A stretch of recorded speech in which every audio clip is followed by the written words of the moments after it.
One Thing webinar. I'm Jeff Woods. I run the company behind The One Thing, joined by my partner in crime, Kaylin Less. How you doing, Kaylin? I'm doing so good. What are we talking about today? Habits. We are talking about habits. And for those of you who are here with us, how many of you have ever struggled to either form a new good habit or break one that you wish you didn't have? Put it in the questions box. Put me in the questions box. Awesome. Both. Me. Yeah. 2 hands up. I texted Jeff on our team. I just crushed like 6 cookies from Trader Joe's right before this. I can't stop. They're so good. My wife's not supposed to buy them. Cookies, man. It's been a habit that I've seen on people's lists before. One to My break. willpower is gone today. Willpower gone. Yeah. Well, let's talk about that. So I'm going to ask you a few questions around really habit formation and why we're on this journey. So why is habit formation such an important part of living the one thing? I'll answer your question with a question for the people who are here live. And if you're listening this later, I'm asking this to you as well. Have you ever been a part of a training or a conference, or you've listened to a podcast and you've gone, oh, that's a great idea. And you started to do it and you had the intention of being consistent, yet you fell off the wagon. If that resonates with you, give me a number 1 in the questions box. That's been my journey for a long time. And I think this is why when we look, if you read The One Thing, lies 3 and 4, the lies of productivity are the lie of discipline and the lie of willpower. And the challenge is, while discipline and willpower matter, it's a lie to rely on them. They're not always there for us. The opportunity is to leverage them to make doing that activity or that one thing automatic. Because if you can leverage the discipline and willpower for a relatively short period of time, it can actually become habitual, which means it just requires minimal discipline or willpower just to maintain it. So when we look at doing the most important things, let's get out of having to rely on discipline and willpower. Let's leverage them, make it a habit, so we become the type of person who naturally does those things. Yeah, one of my favorite quotes from The One Thing is, success is actually a very short race. It is a sprint fueled by discipline, just long enough to form a habit to kick in and take over. Because if you can have that discipline, like front load it to know exactly what that one thing is, start to put the effort towards building the habit, then once it's a habit, you don't have to think about it anymore. You don't have to put all that effort into doing that activity because it becomes automatic. Yeah, I see how Greg said I'm a nutritionist, and I see this with all of my clients all the time. Yeah, totally. So, Jeff, the book actually, One Thing, we called it The One Thing, but what was the initial working title that Jay and Gary? So here's what's interesting, like the backstory behind when Gary and Jay were writing this. They were sitting down with our publisher, Ray Bard, and they were coming up with multiple ideas for titles, and they narrowed it down to 2, The One Thing and The Success Habit. And the ultimate test was they went to Book Expo, which is this huge conference where all the major buyers from Barnes and Noble and all the other places come, and they get to visit the booth. And they actually had them vote between the 2, and they had both covers drawn up. Which do you think will sell better? Which is the one that you want in your stores? And the overwhelming favorite was The Success Habit. Because ultimately, The One Thing is about identifying that most important activity, that one thing that makes everything else easier or unnecessary, and forming the habit of doing that one thing. Yet when Gary and Jay sat down with our publisher, with Ray, there was something deep inside them that felt like it's just not quite right. And they had a chat with somebody inside the organization named Ellen Curtis, and she said something that really resonated with them, which is, when you say the one thing, I naturally have curiosity about what is that for me. And that's kind of what swayed their decision, and they ultimately chose the one thing. It ended up being the right call, but the habit of asking the question, what's my one thing, is in fact the success habit. So what I'm hearing you say is that question, just asking it. It's the reason it's the question mark on the back of the book, because if you can form the habit of asking it consistently, when you're facing your day, when you're facing a challenge, what's the one thing I can do such that by doing it will make everything else easier or unnecessary? The goal is to answer that question with an activity. And if you can make that activity a habit that you can do habitually, then asking the question becomes that habit, and then that answering it becomes the key to unlock more in your own life. That's right. That's right. So Jeff, tell me a little bit, we're talking about the 66-day challenge. Tell me why you were talking about it and what is it? So how many of you had heard in the past it takes 21 days to form a habit, or 30 days to form a habit, or 28 days to form a habit? If so, put me in the questions box. My hand goes up as well. The most definitive study to date was done by the University of College of London back in 2009. And what they were looking for, they looked at all these people to figure out what's the point of automaticity, meaning that point, that inflection point when it requires the least amount of discipline, the least amount of willpower just to maintain the habit. And what they found really surprised them, because that research showed that it took on average 66 days to form a habit. Now, to get really detailed, it ranged, depending on the complexity of the habit, it actually varied from anywhere from 18 to 254 days to form a habit. Yet the sweet spot, the average, was 66. And so for us, we came up with this idea of a 66-day challenge. How can you get clarity on one thing you can do, such that by doing it, everything else would be easier or unnecessary? And can you make the commitment of knocking that lead domino down every single day, or every single business day if it's a business habit, for just 66 days? Because the research would say that on average, it will be a habit.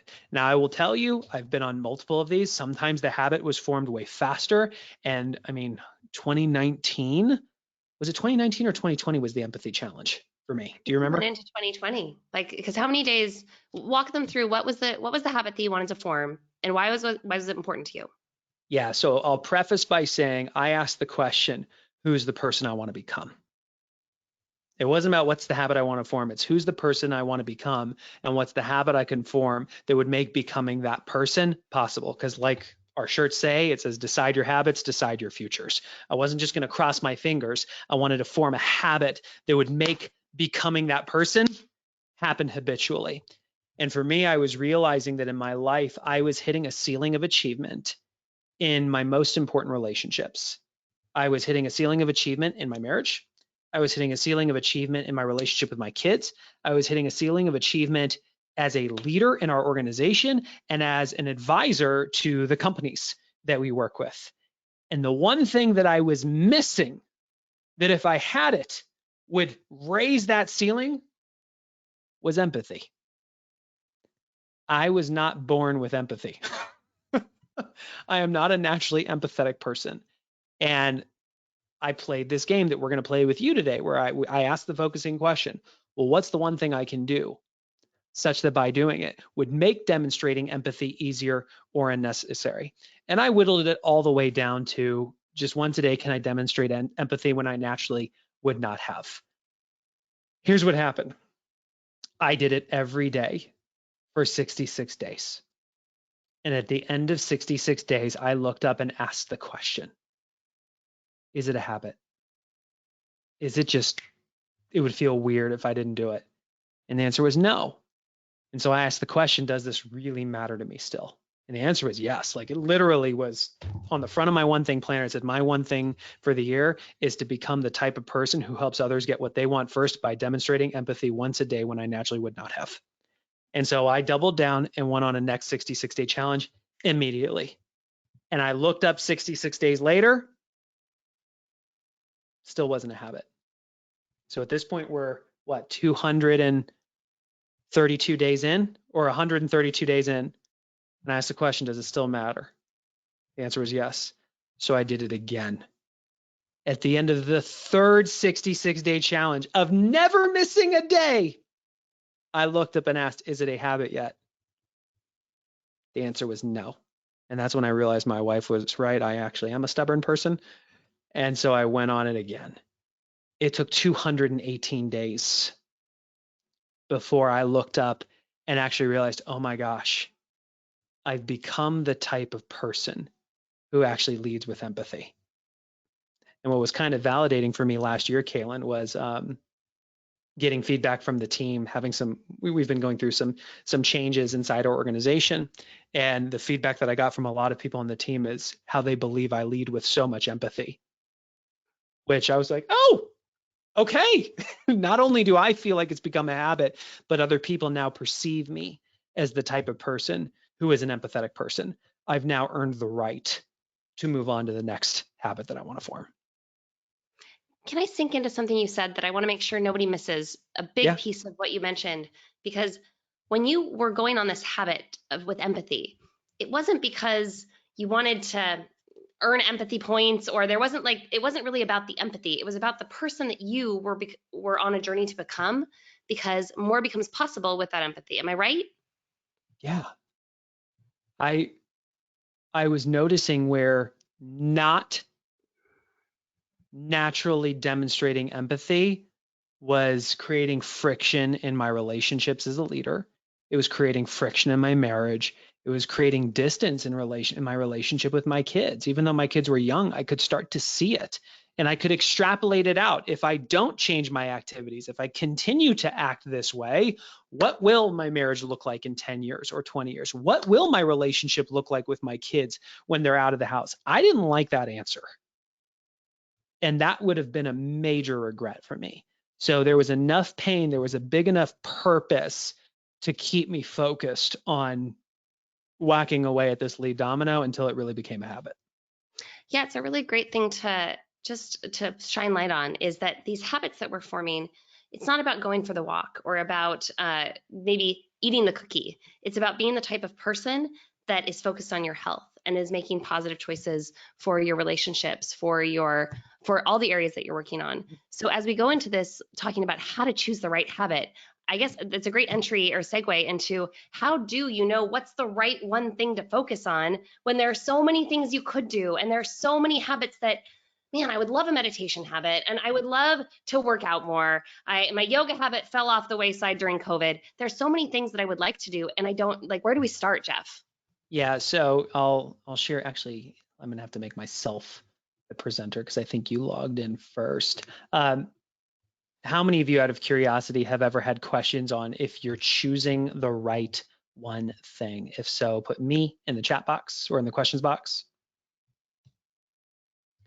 Yeah, this is a lot of us. I'm sharing an image from the one thing. It's this idea that a single domino does not just knock down the one of equal size, it goes 50% larger. So 2 knocks over 3, 3 knocks over 4.5. By the 18th domino, you're knocking down the Leaning Tower of Pisa. By the 23rd domino, you're knocking down the Eiffel Tower. By the 31st, 3,000 feet above Mount Everest, and by just the 57th domino, you could build a structure that would reach almost from the Earth to the moon. Here's why this matters when it comes to habit formation. Our shirts say, decide your habits, decide your future. First, when we're launching a 66-day challenge coming up here on the 18th. Kaylin and I, as we identify what that one thing is that we want to make our next habit, are not just asking, what should our next habit be? And just picking something that's shiny and sitting in front of us. We're looking to the future. We're looking to that 57th domino and asking the question, who's the person we want to become? In a very specific area of our life. And we're going to walk you through this exercise here today. But we're going out into the future. We're thinking big. And then once we have a sense of what that looks like for example, I want to be somebody who naturally demonstrates empathy. So I can be an extraordinary leader, an extraordinary husband, an extraordinary father. Those were not in order of priority. An extraordinary husband, an extraordinary father, an extraordinary leader. See, I formed the habit of even thinking in order of priority, that when I say it out of order of priority, I correct. Habit. And then we start by going small, reverse engineering to the lead domino. To answer the question directly, you don't originally know if your lead domino is actually the lead domino. The way that you find out is by picking one, getting out of analysis paralysis, picking one and starting to knock it down day after day after day. One of the biggest mistakes that people make is they think they've arrived at a lead domino when it's actually an 18th domino. And what we mean by that is the Leaning Tower of Pisa is in fact leaning. Yet, I'll ask it, who here Imagine if I challenged you to run full speed. I gave you lots of Red Bull and the best coffee of your life, suited you up in football gear, and asked you to go and knock the Leaning Tower of Pisa over. Could you do it? Yes or no in the chat box or in the questions box? No. And this is what's happening. We're identifying something that it's the one thing we think we should do, or we'll feel guilty if we're not doing it, but it's not the one thing I can do. It's got to be a 2-inch domino that is so small that effortlessly with the flick of a finger it falls. So we're going to walk you through an exercise today to make sure you don't get stuck at an 18th domino and you actually arrive at a lead domino. And once we arrive at that lead domino, the next problem is we think big, we go small, but people don't trust that the dominoes will actually fall. They look at that 2-inch domino and go, if I just knock that down, that's not going to actually do anything for me. But that's not what it's about. It's that one thing that makes everything else easier or unnecessary. And we're going to give you real examples of that today. Yeah, and something we know for everybody that's on this training with us, high achievers, like I know you're a high achiever because you're here. And high achievers tend to hold themselves to a standard that is very high. They say, I should be able to do that. I can do that. Let me muscle my way into doing that thing. But it really is counterintuitive that small thing is what makes those big things possible. That's right. So small actions unleash massive reactions. And a great story of this is in the book. In 2009, Ouija Domino Productions broke the world record for domino falls. They lined up 4.5 million dominoes. Now, here's what's amazing about this. How many dominoes did the leader have to flick in order to knock down 4.5 million? Put your answer in the questions box. What do you think? 1, right? So let's do this together. Whether you're here live, even if you're driving, you can do this. Do me a favor, hold up your hand. On the count of 3, we're going to knock the lead domino down. 1, 2, 3. How much effort did that take? Put your answer in the questions box. Nada. Small, tiny, effortless. Here's why we say small actions can unleash massive reactions. By doing that effortless action, that leader unleashed more than 94,000 joules of energy. To put that in context, if I challenged you to drop and do 545 consecutive push-ups, think about how exhausting that would be, how much effort that would take. That's how much energy was unleashed by the flick of a finger. Small actions can unleash massive reactions.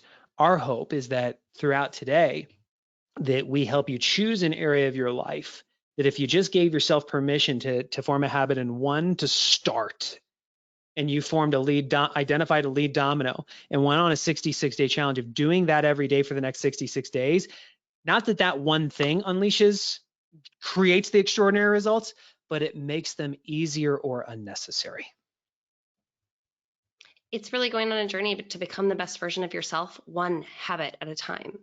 And That's right. We sometimes underestimate the power of that one small habit that leads to the next small habit, that leads to the next small habit. And then you look back and you think, oh, mercy, how far have I come with these small, effortless flicks of the domino? So Jeff, Why don't you really walk us through this? How do we get started to choose that first step and that habit? Because it can be the hardest thing. Yep, let's do it. All right, so this was such a, I have a very personal experience with this. On page 114 of the one thing is the 7 circles. For those of you that are here live or watching this, you can see the image on the screen. For those of you who are just listening, I'll walk you through it. There are 7 circles. They're the 7 most important areas of your life. And starting at the top, we've got our spirituality. Because every single one of us at some point on our journey is going to wonder, why am I here? Then you have your physical health. Because if you don't have your body, where are you going to live? We then have our personal life, meaning the things that we do for ourselves, our hobbies that make us the best version of ourselves. We then have our key relationships. This can be significant other, kids, your friends, colleagues, mentors, coaches, clients. You then have your job. Every single one of you has a job. It's the role that you play inside your company. My wife has a job. She's a stay-at-home mom. So her job is making sure that our kids get what they need. Every single one of us is also part of a business. So if you are a business owner, the one thing for your business may be different than the one thing for your job as the founder or the CEO or the president. And if you're an employee inside an organization, it's just what's the one thing for the company that you're a part of overall. And then finally, your finances. What are you doing to grow your wealth over time? Here's the mistake. How many of you, well, actually, let's just do the exercise. Do me a favor. This is what I call the pen dance. So it's when you take a pen, you hold it up to the camera and you make it dance. Yay, pen dance. If you're driving, don't do it. I'm going to ask you to just rate yourself on a scale of 1 to 10, where 1 is really struggling and 10 is crushing it, extraordinary. How are you doing in your spiritual life? And if you're driving or listening to this, just think of the number. Spirituality, how are you doing on a scale of 1 to 10? For everybody who's here live, put that answer in the questions box. Cool, thank you. Scale of 1 to 10, how are you doing in your physical health?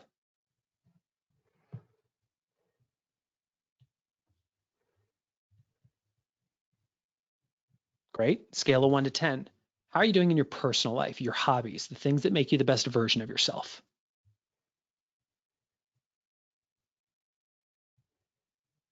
Great. Scale of 1 to 10. How are you doing in your key relationships? Significant other, kids, friends, mentors, coaches, colleagues, clients.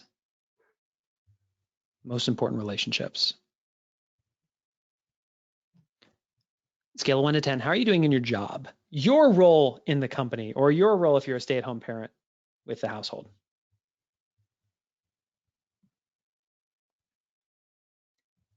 Scale of 1 to 10. How are you doing in your business? The overall how's the organization that you're a part of doing overall?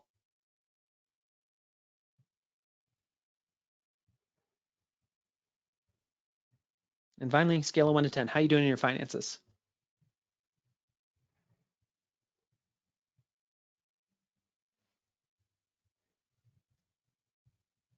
Okay, great. Here's where it gets challenging. How many of you feel the natural pull to say, I need to focus on more than one area? If so, put me in the chat box. Yeah, happened to me. I remember Jay had me do this exercise right off the bat when I came on board, and I identified 4 areas. And he asked me a question. He said, Jeff, remind me, what's the title of the book? I said, The One Thing, smartass. And he said, okay, so if you could only choose one, which would it be? I thought about it and I said, I really need to focus on 2. He said, but if you could only choose one, which would it be? And I felt this guilt for having to narrow the focus to 1. Like if I only focused on 1, I wouldn't actually be making the impact that I wanted to be making. And here's what I discovered. I'm going to ask you all a question. Over the last 5 years of your life, how many truly life-changing, positive power habits do you think you formed in the last 5 years combined? Put that answer in the questions box. Wow. 2 0 0 0 3 5 0 2 5 3. Not very many. 5 or 6. So here's my question. For those of you who put more than 2, how many of you have been in our Living Your One Thing community? If so, put me in the chat box or in the questions box. A lot of them. So here's why I asked this. 1, we've asked this to over 20,000 people at this point. We know the average is between 0 and 2. And when I see a lot of people that had 5 or more, I knew they were members of our community. And here's why. I asked this question to myself. And in the previous 5 years before joining this organization, I had formed 2. Yet and the reason for that is I tried to focus on multiple areas at the same time. And when I told myself that I had to do a 1 thing in 4 areas every day, and if I only did 3, how do you think I felt? Put your answer in the questions box. How does it feel when you set the goal to do 4 and you only do 3? Like a failure. Here's what I learned. I personally will only allow myself to feel like a failure for so long before I rewrite the rules of the game or give up. People want to look good and feel good. So when you narrow your focus to just saying, hey, the mark of success is if I just choose 1 area. and anything else is extra credit. In the first year in this business, I formed 4 habits in 1 year, when in the previous 5 years, I had only formed 2. So to put it on a bumper sticker, the reason you start by just choosing one circle to form a habit in is because if you try to do more than one, the odds of your success go down dramatically. So here's the question. Based on all the circles that we talked about, if you could only choose one just to start for the next 66-day challenge, what would it be? Do you want to maximize a strength? Do you want to focus on one that your score was middle of the road that you need to top grade? Or do you want to focus on a low score that you need to transform? There's no right or wrong. You can pick, but you must pick one. Put your answer in the questions box. Beth says spirituality. Barbara said spiritual. Megan said health. Kaylee says physical health. Finances, physical. Business, physical. Okay, cool. There's no right or wrong. But you've done the hard work of already choosing one circle. So here's the next step. We now play the game called Identify Your Lead Domino. And this is where we start by asking the question, what's the one thing you can do for your physical health? What's the one thing you can do for your spirituality? And you're going to arrive at an answer. The goal is to identify a lead domino, an action, an activity that is so small that you go, I can do that. So if your initial answer is a result, you're just going to ask the question again, well, what's one thing I can do to accomplish that? And if you come up with an answer that's vague, you ask the question, how will I know if I'm successful? I'm going to model this for you. Let's say you chose physical health. Okay, great. What's one thing you can do for your physical health? I can exercise more. Okay, well, that's a little vague. How would you know if you were successful exercising more? I'd be exercising 5 days a week. Great, that's a result. So what's the one thing you can do to accomplish that? I can wake up earlier. Well, that's a little vague. So how would you know if you're successful? I'd be up at 5:30 every day so that I could exercise 5 days a week. Okay, great. People, by the way, think that that's their one thing. I'm going to wake up at 5:30 every day. Yet here's the challenge. Remember, it's a lead domino. It's the one thing you can do. If waking up at 5:30 was the one thing you could do, you'd already be doing it, which means we need to go smaller. What's the one thing you can do that would make waking up at 5:30 easier? I could go to bed earlier. How would you know if you're successful? I'd be in bed by 10 p.m. What's the one thing you can do to make that happen? Well, I'd have to stop watching Bridgerton, but that's not going to happen. Okay, well, ask what's the one thing you can do? I can turn the TV off by 9 p.m. That's a lead domino. And here's what we mean by think big, go small. Trust the domino will fall. Just turning the TV off at 9 p.m. does not mean you transform your health. But it is the one thing that if you turn the TV off at 9 p.m., makes getting in bed by 10 easier. And if you're in bed by 10, it makes getting up at 5:30 easier. And if you get up at 5:30 with the intention of working out, it makes working out 5 days a week easier. And if you work out 5 days a week, it makes transforming your health easier. And I remember Jay literally telling people, this is when Game of Thrones was the latest best thing. He's like, just wake up and watch an episode of Game of Thrones. Don't even think about working out. But form the habit of getting up early, and then you can take Game of Thrones away when Khaleesi's already done her thing, and then you can start working out. So that's a perfect example of this. So here's the question. This is where we're going to start to workshop this. So do me a favor. Take the circle that you chose and we're going to help you identify the lead domino. So what circle did you choose again? Put that answer in the questions box. What circle did you choose? If you could only choose one to start. Get ready with their. Go ahead, Kaylin.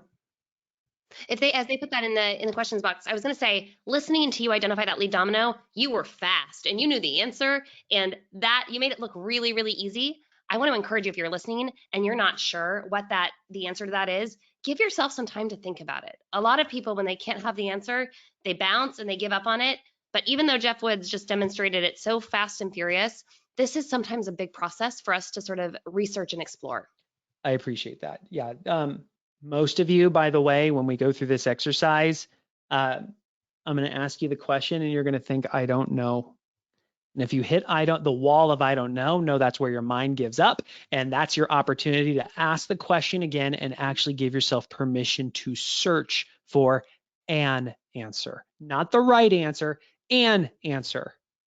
Because once you get an answer, you can ask, is this a result or is it vague? And based on that, what question do I need to ask? So here we go. Let's kick this show off on the road. This is going to be highly interactive. I'm going to be asking you to put your answers in the questions box. That way I can see what they are and I can help you narrow the focus even more. So based on the circle you chose, what's the one thing you can do to accomplish that? Give me a number one and then put the answer in the chat box or the questions box.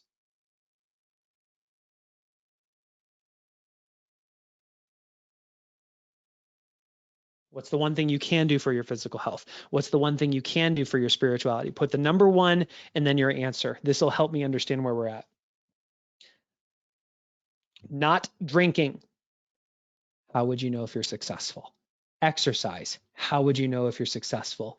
Eat vegan food. Andrew, how would you know if you're successful? Is that 100% of that meals? Is it a certain number of meals a week? Is like, what's the measure of success? Pray 5 times daily with focus. Love that, Anika. So Anika, what's the one thing you can do to accomplish that? Because she gave me a specific result. So what's the one thing you can do that would make praying 5 times a day with focus easier? Make better food choices. How would you know if you're successful? Build a 411 each Monday. Awesome. What's the one thing you can do to accomplish that? Eat better. How would you know if you're successful? Apply for a job every day. Kelly, this is a perfect 18th domino. What's the one thing you can do that would make applying for a job every day easier? Set out clothes the night before. I love that, Eric. That's pretty small. That may be small enough for you. I'm going to challenge to see if you can go smaller. What's the one thing you can do to make that happen? And by the way, so when we're going the second layer, I want you to put the number 2 and then put your answer in the chat box or the questions box. So look at your answer, like Maria, never be late. Look at the screen. If it's a result, ask what's the one thing I can do to accomplish that. If it's vague, ask how will I know if I'm successful? Put the number 2, then your answer in the questions box. All right, so Scott, meal planning. How would you know if you're successful? Put the number 3 and then your answer. Brett, prospect 200 people daily with text messages. Ooh, so that's specific. Love that. What's the one thing you can do to make that easier? Set a reminder on my phone to contact each client. So here's the trigger, Greg. So when the reminder happens, you will do what? When your phone goes off notifying you that it's time to actually contact a client, what will you do? You're really close. Job, find one job a day that I like. Alex, I love the direction. What's the one thing you can do to accomplish that? So are you noticing how we naturally, when we ask these questions, still arrive at either results that are too big or kind of vague, directionally correct ideas, yet we keep narrowing this down? So I love this. Erin's already on her 4th level. Go to bed before 10. Erin, what's the one thing you can do to make that happen? Put number 5 and then your answer. Be home from work by 4:30, Helen. Helen, I love that. What's the one thing you can do to accomplish that? Having 21 meals portioned out in healthy portions. That's great, Scott. What's the one thing you can do to make that happen? Here's what's interesting about this process, folks. You're going to keep asking these questions. You're going like, oh, is it small enough yet? You know it's small enough when you go, I could do that. Like it almost feels so small that it's cheating. That's the lead domino. Enter my meals in an app the day before. Andrew, what's the one thing you can do to make that easier for you? And if that's small enough for you, just say, got it. Like once you feel like you've got your lead domino, let's put in a bunch of exclamation points than what you think it is. That way I know you think you've arrived at the lead domino. Put a note outside my door to let everybody know that I'm unavailable. So Tamara, here it is. When I'm about to go do my one thing, I'm going to put a note on my door. If you put a note on your door and go and check email for the next 5 hours, it's still a win. But if you just put the note on your door before you go into a time block, that's the one thing that will actually make honoring your time block easier or unnecessary, because I'm assuming that it's other people that are your biggest distraction. So by putting that note on the door, it would make honoring the time block easier. And by knocking that domino down, it would make accomplishing your one thing easier. And if you knock that domino down, extraordinary results. That's a lead domino. Well done. Do at least one activity with my wife. Jim, what's the one thing you can do to accomplish that? No electronics after 10 p.m. So Bill, you're so close, man. What's the one thing you can do to make that happen?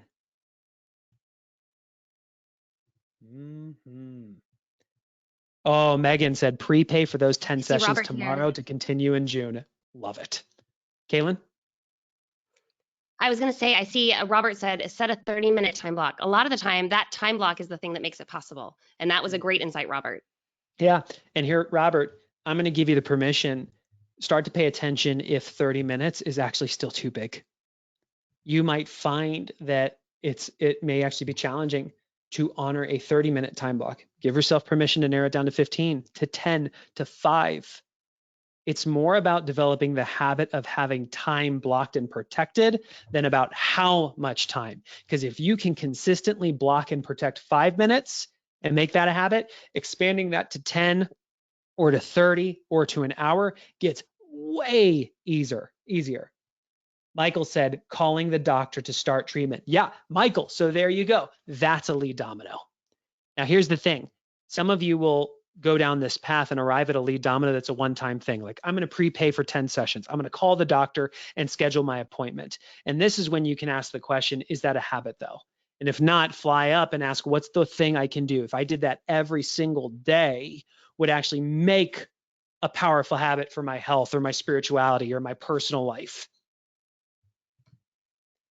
Turn the TV off by 9 p.m. There you go. Put paper and pen on my desk the night before.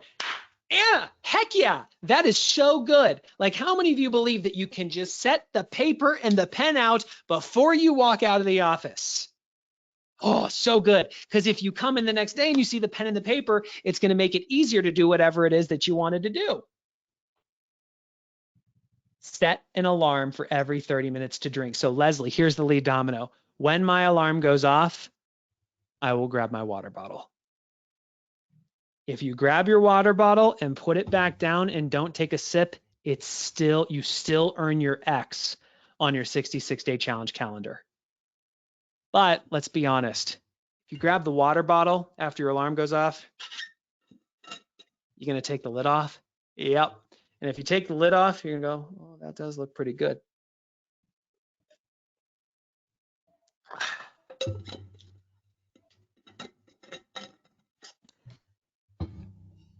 Folks, the path to getting everything you want starts by getting one thing at a time. This means we have to think big, but go small, and trust the dominoes will fall. Jeff, I want to know for you, as we're kicking off our next Community 66-Day Challenge on May 18th, as you've been reflecting, like, what is the one habit you could form that would make everything else easier in this season for you? I'm curious if you've landed on something yet. Yeah, I have. For me, it's key relationships, and very specifically, the relationship with my kids. I get emotional even talking about it. I have realized that in many ways I've been in the passenger seat in the relationship with my kids and not in the driver's seat. I have been more entrepreneurial there and not purposeful enough. And it's getting abundantly clear to me that my time with them is limited. Daphne turns 8 later this month. Dean's 5. You know, at best, I've got 10 years with Daphne left in the house. That's just not that much time. And I've become aware that my kids said something to me the other day where they say, Daddy, whenever we ask you to play, you always say no. And that was just like, oh, arrow through the heart. And even though that's not my perception, it's theirs. And I have to own the reality of that. And so I need to get back in the driver's seat. So the one thing that I can do, I've narrowed this down, is once a day, when they ask, Daddy, can you play? I just have to say yes. If Daphne wants to put makeup on Daddy's face, I have to say yes. If it's the first time, like when they ask, will you play? The answer is going to be yes. Because by knocking that domino down, instead of saying, well, Daddy's got to go do the dishes real quick, or Daddy's got to put the laundry away real quick, like they are the priority. The dishes are not the priority. I remember when I was doing the dishes one day and she asked me if I could play. And I said, no, I need to finish the dishes. And she said, Daddy, are the dishes your one thing or am I? She was 6 at that time. Whoo, wake up call. So I just need to say yes. And if I say yes, all of a sudden I'll be sitting down with them. And by doing that, it'll actually allow me to then ask the question, how do I be present with them? How do I notice what they're doing? Even if I don't care what they're doing at that time, or if that activity doesn't engage me, can I at least be engaged in them and the joy that it brings them? Because if I can do that, everything else will be easier or unnecessary. Can I have permission to press on that? Because I foresee Oh boy. Here we some go. questions. Yep. So let's imagine that Daphne walks in and she wants to play, and you are doing a live training, or you're in a meeting that you cannot walk away from. What is your alternative? What is your plan B in those moments? Yeah, so how many of you have been on a training with me when one of my kids came in before? If so, put me in the questions box. So I actually trained them a long time ago. This is when COVID hit, and this is enlisting support. I told them that you're my one thing, and whenever possible, I'm going to say yes to you. And there are going to be select times when Daddy's doing something that's really important. It's called a time block. So if you ever walk into my office and hear me say Daddy's in a time block, that means I'm doing my one thing, and I actually need you to help honor my time block. And as soon as I'm done, I will come and find you. And my kids will literally storm in when I'm doing trainings for companies, and I'll like put them on camera and say, Daphne, what's your one thing? And she'll say, to respect Daddy's time block, and she'll walk out. So that's the solution for that one. Yeah, I bring it up because having a contingency plan is so powerful, because whether if your goal is to walk every morning, but you look outside and it's raining and you're like, I can't do my one thing today. And then that can disrupt the habit. And knowing that when Daphne comes in and wants to play, and you have a plan to say yes to, not now, but yes to the future, I think that's a great strategy. Start to explore that as you look at the one thing that you're trying to form a habit on, because having a contingency plan will help you be successful.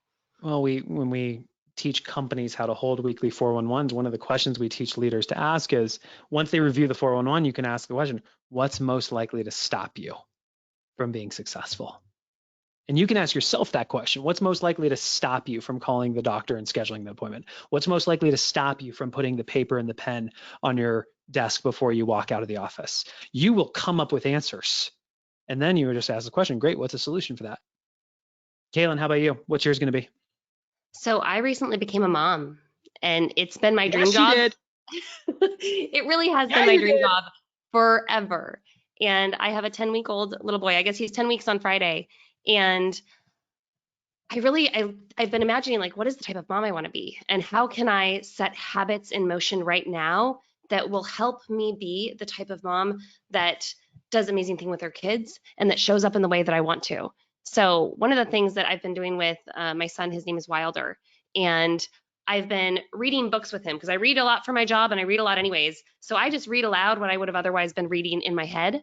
And so for my habit, because I want to be the kind of mom that reads with my kid and that shares what I'm working on with my kid. And so for my habit, I'm just going to read one sentence a day with Wilder. And right now, because he's only 10 weeks old, it's going to be all my books. And as I build that habit, I'm sure that he's going to have books that he wants to read too. But ideally, by doing this every day, I've got plenty of time to form that habit so that it's effortless as he grows up and we read and explore things together. Yeah. So good. Martina's like, wait, what? You had a baby? This is the benefit of Zoom. Nobody knew she was pregnant in the community.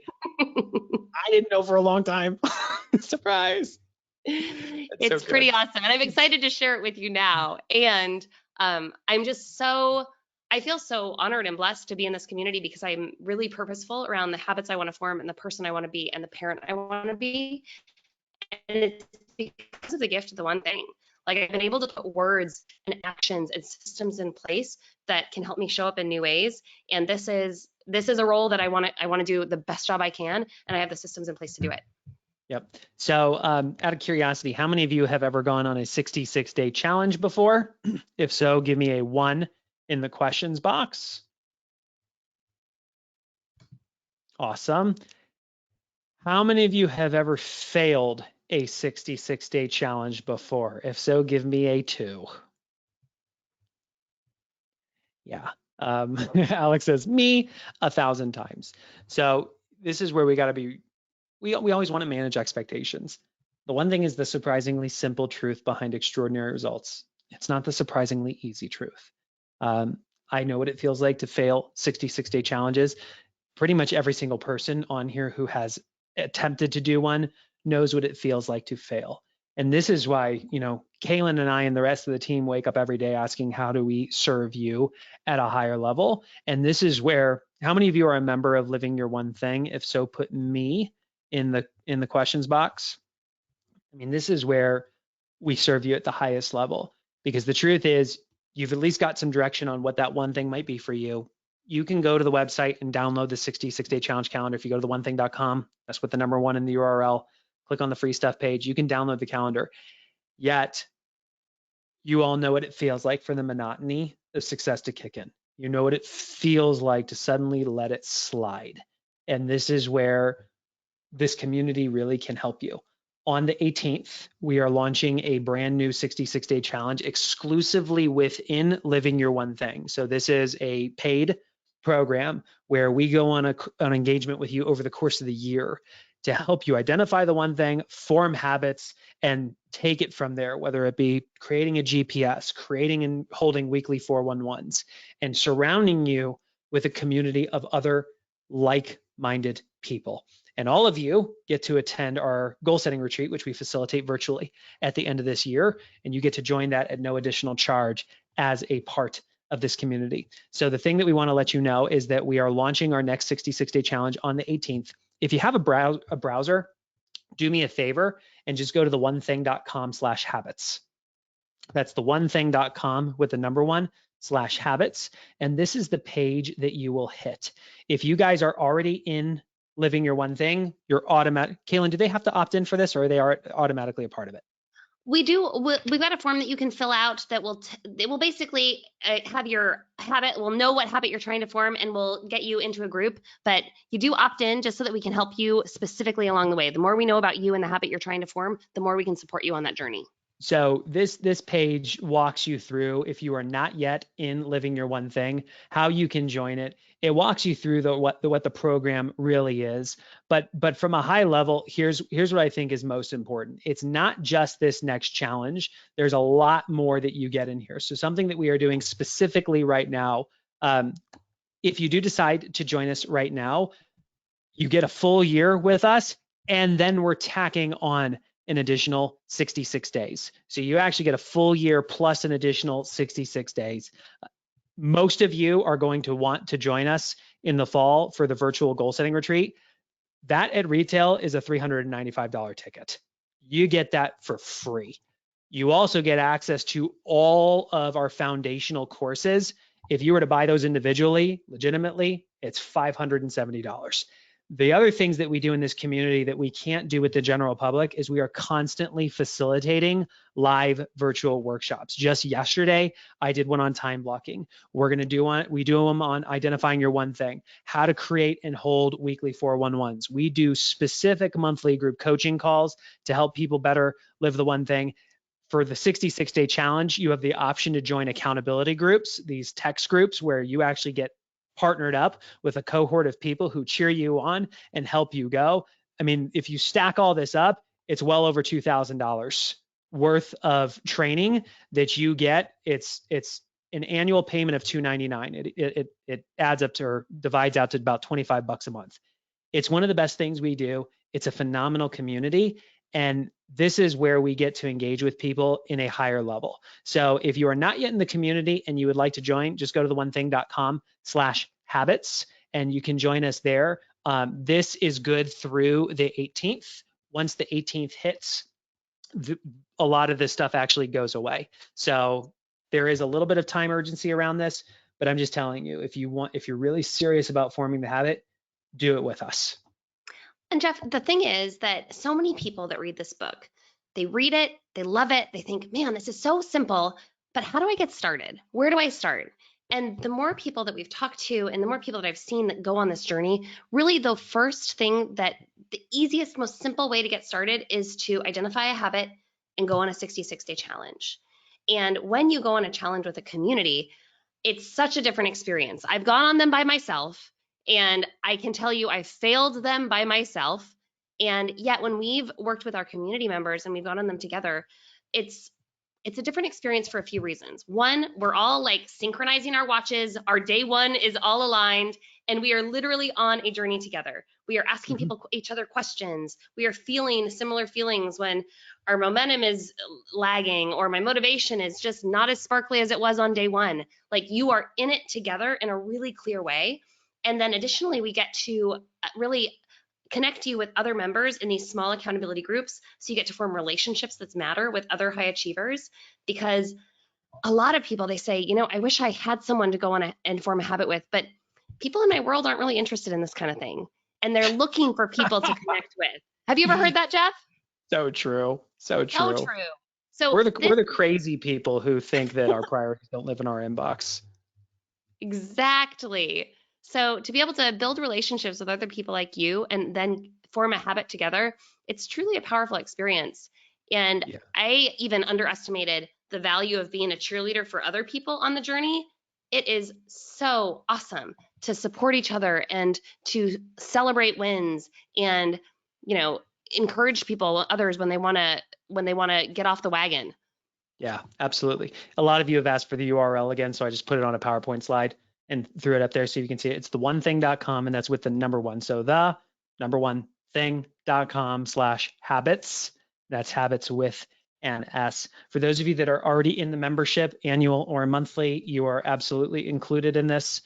So you're good to go. You're good to go. An email will go out that if you want to be put in an accountability group, that accountability group, by the way, is not in Facebook.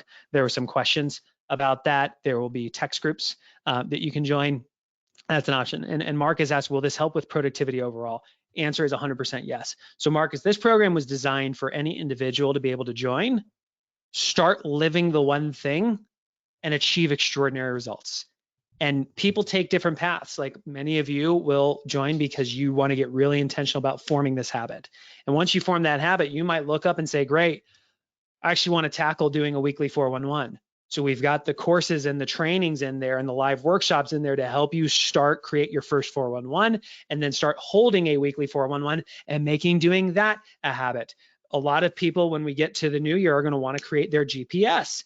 There's a course in there, and we do trainings in there to help you get your GPS in place for the next year. The goal setting retreat, setting the someday 5-year, 1-year goals and putting the plan in place, that is all a part of this. So this is all designed just to help you start living the one thing and actually achieve extraordinary results, and then surrounding you with a community of people that actually know what the heck you're talking about. Because most of us in our companies, unless the company has had us come in to make this part of the culture, they don't think this way. They fire up their computers and they check email until they go to their first meeting. And they're checking email, and then they say yes if somebody has a minute, and they think you're crazy if you say no. They think you're crazy if you talk about your one thing or a time block. You're not. You're not. You're actually doing the right thing.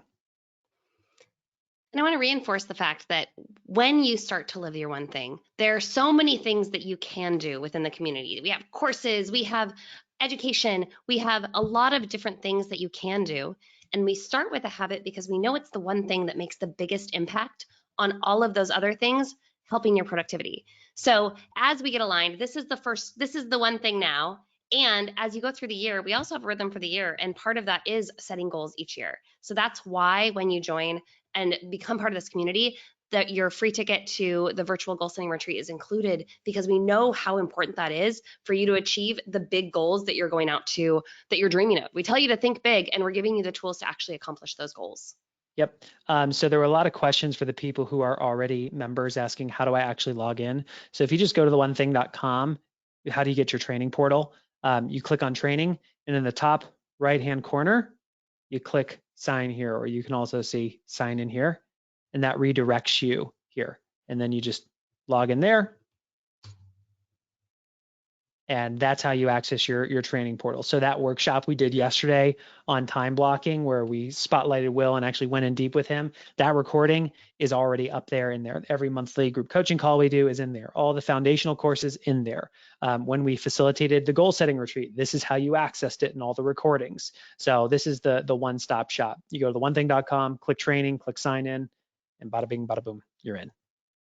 I also saw the question, where will this recording be housed? So we always have it on our website. These monthly webinars sometimes we have a guest come, sometimes we say, what's the one thing we can offer you this month that will bring the most value to you? And we wanted to really get you started on identifying your habits so that you could join this challenge with us. Those are always on the website, uploaded in the video. And we also, this episode will launch on the podcast on Monday. So you can hear us in your ears, or you can view us on your computer, in those two places. Yep. And Beth, thanks so much for joining. Excited to have you in there. Tamara, excited to have you. Andrew, thanks so much. Megan, excited to have you. So a bunch of you have just joined us. So honestly, it's going to be a great investment. Our job is, we really just want to partner with you to go on a journey over the next year to really helping you live this at a higher level. So I'm really excited to get to work closer with you. So again, folks, we are coming up at the top of our hour. I don't have another commitment, so I'm happy to stick around and answer questions for those of you that do have your next commitment. We really appreciate your time. And for those of you that want to stick around and ask questions, I'm here. So let's rock and roll. Anika, I see that you said that the podcast episode around the myths of habits helps you so much. I'm so glad that helped you. It's the thing about forming habits. It is surprisingly simple, because once you learn the habit of forming habits, it is like a flywheel in your life, and you start to really be able to implement in all different areas. But those myths, man, they're pesky, and they can stand in the way of a lot of our ability to see what's possible. That's right. Steph said the goal setting retreat last year was amazing. Looking forward to it. Excited to have you, Steph. Darren asked, do we start the course now or on the 18th? Darren, we're going to launch everything on the 18th as it pertains to this 66-day challenge. So if you choose to join us in Living Your One Thing, you can go through some of the course material in there just to get familiar. But some emails will go out that go specifically to our members about if you want to be in an accountability group, and we'll do some trainings leading up to it. And then on the 18th, boom, we launch and we start together. Yeah, one of my favorite things about these community challenges that we break you up into smaller groups, because as a community, we are a global community we have so many people, different languages, different countries. And when we put you together in a small group, you get to form those relationships while also getting to really you're inviting accountability directly into your life in a way that really works for you. So the impact that people have had in their world and on their ability to form that habit, 78% of our members that have joined and been in a small group have been successful in achieving that habit and accomplishing it. So it's a pretty unique experience. Got it. Gary said I've been muted. It will be on the podcast. Gary, I think your volume is just off. So I'm just sending you a note right there. Okay, cool. What was the podcast she just said? Kaylin, do you remember which episode that was? I can look it up. We have a few. So when she said there was a myths one, I'm looking at the exact number, but let me just fish around, because I think it was just you and me, Jeff, talking about habits. Okay. So while you search for that, Michael asked a question: how does one identify the habit that helps them to higher productivity? So Michael, I would just do the exercise we just did. Like, okay, what's the one thing you can do that would allow you to have higher levels of productivity? If that answers a result, ask what's one thing you can do to accomplish that. If that answers vague, ask how will I know if I'm successful? And keep playing that game until you get it all the way down. Like my first 66-day challenge for having higher levels of productivity was about checking my 411 before I check my email. It's my first 66-day challenge. Changed my life. So play the game of identifying the lead domino and start there. Great question. Will there be a one thing for teams or organizations? Here's what I'm going to say. The vast majority of my time is invested in helping companies live the one thing. And this goes from small companies of like 20 people to, I was on the phone this morning with a Fortune 50 company that has 500,000 people. There is interest in writing a book about how to bring that to teams. It's on the roadmap. Whether or not we fully commit to saying yes to that or not, unsure, but I could see a lot of reasons to do it. And I will say, like, going on this journey of bringing this to your company is so cool. It's so cool. So if that's of interest for any of you, on the training page on theonething.com, you can look under the corporate section, put in your info, and we can have a chat about it.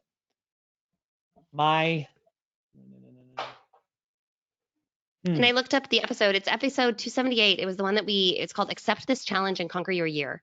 It's when we launched our first 60-60 challenge of the year. And the reason we do these throughout the year is because, like Jeff said, you can form 5 powerful habits that could transform your life, help you accomplish your goals. So really thinking big about what's possible while also inviting you in this opportunity to do it collectively. It truly is a remarkable experience. That's right. Tamika asked if the monthly membership gives you access to the retreat. It does not, Tamika. We do have a monthly option. You get access to this 66-day challenge, and you get access to a few of the foundational courses. But the members that just make a commitment to going on the journey are the ones that get just so much more in terms of, I mean, that ticket for the retreat is almost $400. So just that one thing, it's actually cheaper just to be an annual member. They're going, here we go. Oh, Jeff, this is a great question from Christian. He said, my one thing is key relationships, but I'm more interested in making key relationships with new friends, not current friends, family who are holding me down. How do I go about doing that? Ooh, ask that one more time. That's going to light a fire in me. I had a feeling. He says, my one thing is key relationships, but I'm more interested in making key relationships with new friends, not current friends and family who are holding me down. How do I go about doing that?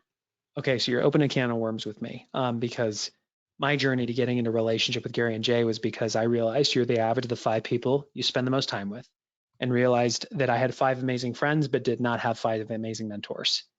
And also realized that some of those friends at the time were toxic for my goals. When I talked about starting a company, because they didn't think that way, it was kind of like the crabs in the bucket. Like I was the crab trying to claw out, and they were trying to pull me back down. So here's the first thing I'm going to say. If you have toxic people in your life, you have to ask what's more important to you, your goals in your future or that current relationship. And I know that seems direct and tough, and it's true. It doesn't mean you have to cut them out of your life, but it does mean you have to be willing to redefine what that relationship is and what it is not. There are some people in my life that I have full blown taken a machete and cut them out. They were toxic. There are other people that are still in my life, but I redefined what that relationship is and what it is not. They are not my mentors. They are not the person I go to talk about big ideas or vision or entrepreneurship, because they can't relate to it. But we can be friends. We can play volleyball together. We can go skiing together or snowboarding together. Like it's just they're a friend. They're not a mentor. They're a friend. They're not a business partner or an advisor or a coach. But you have to be really honest with yourself about what those relationships are doing for you and your mindset. And I was more committed to my future and my goals than maintaining what I call friends of circumstance. They happened to be your neighbor. You happened to meet through mutual friends. You happened to meet at work versus purposeful friendships. People you've purposely sought out because they're the person you want to become. It's been my whole journey for the last 7-8 years. Served me very well. What else, Kaylin? Marcus had a question. He said, how can I expedite the process? Are there resources on the site now when I sign up that I can access? Kaylin, where would you point them? Well, the first thing I was going to say is, and I want to make sure that I'm answering the question I think you're asking. the 66-day challenge, you can't expedite the personal growth. So sometimes people want the shortcut to forming a habit. What I'm going to tell you is that living the one thing, it is small actions every day that add up, and that is the compound effect of growth in your life. So while we might want to have that habit form more quickly, I would encourage you to really commit to 66 days and see what becomes possible. And when you join and you check out the resources, what I was going to say is explore those resources now. There's one course that says start living the one thing. That is a first place that sort of unpacks all the different resources and what they are. And that will be a great place to start in the meantime while we get ready for that challenge. But you'll also get on our list for our members only. They get an exclusive email that tells them what's going on and new things to keep an eye out for. While also we'll be ramping up a bunch of workshops to get ready for this challenge. Yeah, that's good. Isabel asked the question, like she's found that it takes her on average 90 days instead of 66. So Isabel, you just keep going. It took me 218 to become empathetic. So 90 days, you're getting a bargain. Alex asked, I'm still starstruck when Jeff said that it really doesn't matter which habit you pick as long as you just start with one. My question is, then why does it really matter which habit we pick? So let's reframe that. That was certainly not my intention. What matters is that you pick one. It does matter that you be thoughtful in your approach. It's not like I'm looking at the 7 circles, closing my eyes and throwing a dart, and whichever circle it hits is the one that I start with. I'm being purposeful, which is why we did the assessment. You know where you stand in the 7 circles. Now you got to ask the question, if you could only pick one, which would it be? Do you want to focus on maximizing a strength, top grading a middle of the road score, or transforming a weakness? There's no right or wrong, yet you got to pick one. So my advice to you, Alex, is to be purposeful in that. Like, I can tell you right now, there's absolutely a habit I can form in finances. There's absolutely a habit I could form in terms of my job. Right now, there's absolutely a habit I could form in my spirituality. Yet the one that deep down, I just know I really should focus on because it matters most is with my kids. Everything else just doesn't matter as much right now. If I form that habit, like that's, and you saw me, I got emotional even talking about it. So it does matter, be purposeful and start with one. One of our community members, Paul, he said something that really struck me, and it was during one of our first community challenges. And he said, I just spent 38 days looking for the perfect habit to form, and action is greater than perfection in this game. So identifying just one thing and you're like, well, directionally, this is probably correct. At least I know I'm headed in this direction. And it might not be the perfect habit, but at least you're taking action, and it will teach you. Sometimes just doing the thing becomes the thing that reveals the perfect habit. Yep, that's right.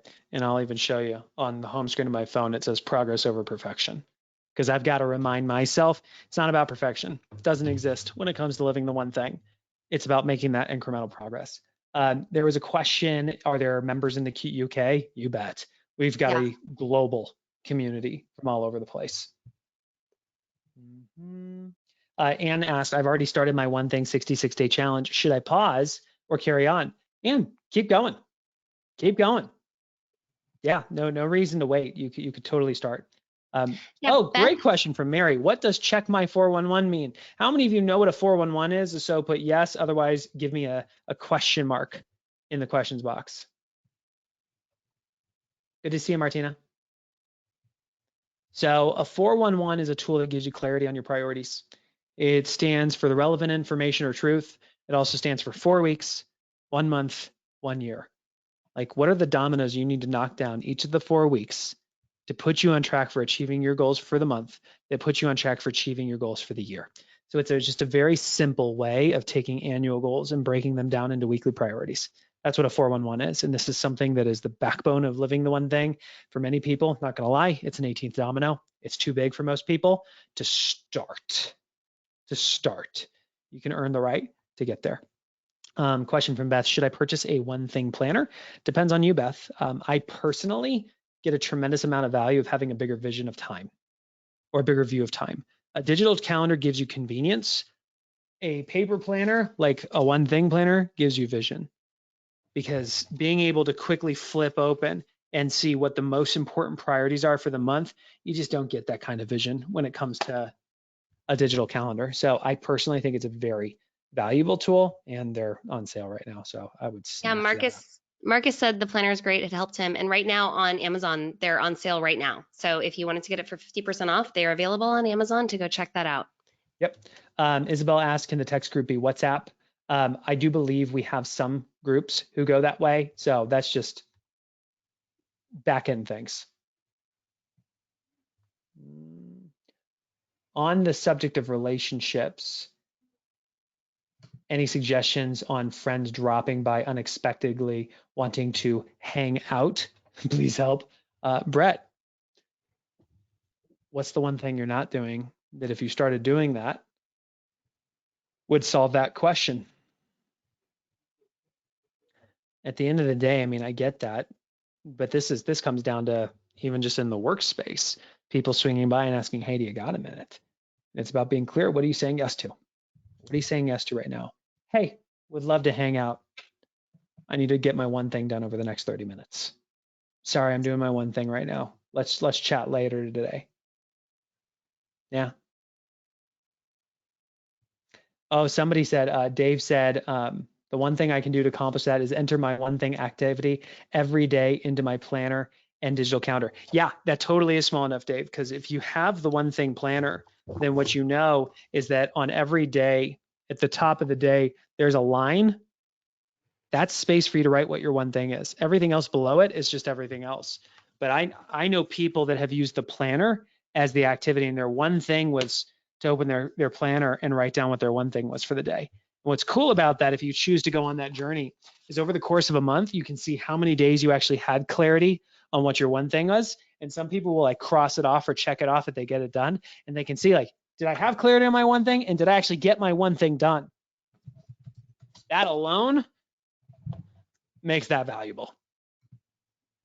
Are we coming out with a one thing app? You're just going to have to wait and find out on the roadmap. All right. Any other questions? I was going to say if everyone who's still here, a lot of people are dropping off, and we do respect your time. We know that we went over, but we wanted to be here because we know that this part of accepting the challenge is it's the toughest thing to do is to really choose that habit. But if you still have questions, you guys can reach out to us at habits@theonething.com, and we can answer any questions you have, whether it's questions about the goal setting retreat and this opportunity, or the 66 extra days that you'll get if you join before we kick off on the 18th. So please do reach out to us. We are really excited to help you on this journey and to form a habit with you. Okay. What you doing over there? Yeah, there was a question. Somebody wanted to see my planner because it's so pretty. So here's my planner. There we go. Can you see that? What fancy toy does Jeff have? Ooh, yeah, that's right. So every day there is a line for where you can identify what your one thing is. I personally don't play that game, but I know many people that do. But this is about blocking time off for the most important things. So when you're taking like, hey, I'm going camping this weekend, knowing that I have that time off, knowing that I've got corporate travel next week, like I can just see the big rocks. And where this was super beneficial for me was last month when it was like, okay, I've got spring break here, corporate travel here, workshop here, retreat here. When we talk about not trading convenience for vision, this is what I talk about vision, because it took me less than 5 seconds to realize that I had less than 50% of a work month to get 100% of my priorities accomplished. Your digital calendar does not give you that. So we block time off. I block the most important priorities. I have planning time, family experiences, gardening day. Yeah, we're doing gardening day for Mother's Day. That's what wifey wants. That's what you get with that. So hopefully that helps you. All right, K-Dog, anything else we need to talk about? I'm just so excited for this challenge to kick off. It really is a special thing that we do, and I get really jazzed about it because forming new habits is fun, but doing it together is way more fun. Awesome. Hey, Lynn Whitmire, hugs and kisses back to you. What is the name of the planner? The One Thing Planner. I put a And keep, link in the chat in the questions box that you can get it right on Amazon because it is on sale right now for half off. It's $17.50 where it's usually $35. So it's a great deal right now as we're into the year. And what I would encourage you, if you're like, it's already made, do I really need this? It's never too late to start. Like this tool can serve you right now, and it will serve you through the rest of the year, especially as you're kicking off with this challenge and as you're starting to live your one thing. 1000%. All right, folks. Well, you just invested an hour and 17 minutes with us. Make it an investment. Take the action, identify one thing, begin a 66-day challenge, whether you choose to do it by yourself or whether you choose to do it inside the community. We'd love to support you. Again, that URL is theonething.com/habits. We really appreciate you guys. Talk soon. Thanks, Jeff. Bye. Bye.